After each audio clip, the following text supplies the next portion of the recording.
আপনার ফোনের মেমোরি ফুল হয়ে যাচ্ছে, শুধুই স্টোরেজ ফুল দেখাচ্ছে, ফটো ভিডিও সমস্ত কিছু ডিলিট করে দেওয়ার পরেও বুঝতে পারছেন না কোথায় আপনার ফোনের স্টোরেজ হয়ে বসে রয়েছে, কিছুতেই ক্লিয়ার করতে পারছেন না। এই প্রবলেমটা সলিউশন হয়ে যাবে আজকেই। তাহলে গুগল ক্রোমের মধ্যে কিভাবে অযথা মেমোরি দখল করে বসে রয়েছে এবং তোমাদের ফোনের মেমোরিকেও ভর্তি করে দিচ্ছে, আজকে কিন্তু এই ভিডিওটাতেই ঝটপট করে দেখিয়ে দেব। পুরো সেটিংসটা ভালো করে দেখে নাও আর তোমরা অ্যাপ্লাই করো। সবার প্রথমে আমরা চলে যাব ক্রোমে। ক্রোমে যাওয়ার পরে এখানে দেখবে 3 ডট আছে, এই 3 ডটটাই ট্যাপ করে নাও। এই 3 ডটে ট্যাপ করার পরে এখানে আমরা পেয়ে যাব সেটিংস। এই সেটিংসটায় যাওয়ার পরে একটু স্ক্রল ডাউন করে আমরা নিচের দিকে আসব, এখানে দেখতে পাবো সাইট সেটিংস।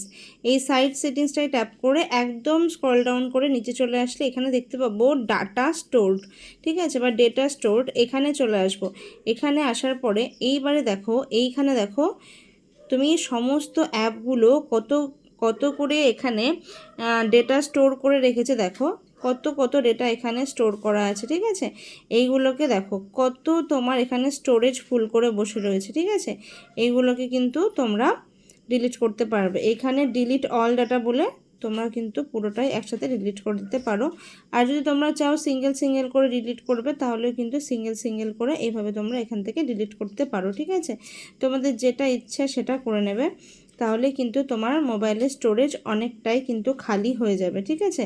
শুধু শুধু এত স্টোরেজ ফুল করে রেখে তো কোনো লাভ নেই, তাই না? তো ভিডিওটা কেমন লাগলো অবশ্যই তোমরা জানিয়ে দিও। আর ভিডিওটা সবার মধ্যে শেয়ার করে দাও, যাতে সবাই সবার ফোনের মেমোরিটা একটু খালি করে নিতে পারে।